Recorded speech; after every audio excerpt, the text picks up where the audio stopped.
Welcome to Times Bangla. আজকে 23শে জানুয়ারি, খুবই আনন্দের দিন। আজকে নেতাজি সুভাষচন্দ্র বোসের জন্মদিন। আর এরকম একটা দিনে আমরা আজকে চলে এসেছি ক্যালকাটা ক্রিকেট অ্যান্ড ফুটবল ক্লাবে। 1729 খ্রিস্টাব্দে স্থাপিত এই ক্লাবের মাধ্যমে আজকে আয়োজিত হয়েছে এই ক্রিকেট ম্যাচ, ডক্টর ভেসপেস ভার্সেস সিসিএফসি। প্রথমেই আপনাদের বলে রাখি, এই যে ডক্টর ভেসপেস, ইনি শুধু একজন ডাক্তারই নন, ইনি আমাদের ইন্ডিয়ান হকি টিমের সাথেও যুক্ত ছিলেন।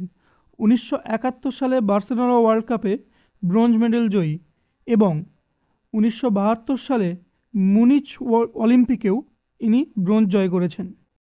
আজকের এই ম্যাচে ডক্টর পেস 11-এর হয়ে অংশগ্রহণ করবেন লিন্ডার পেস, সুনীল গাভাস্কর, ইরফান পাঠান, কীর্তি আজাদ ও অন্যান্যরা।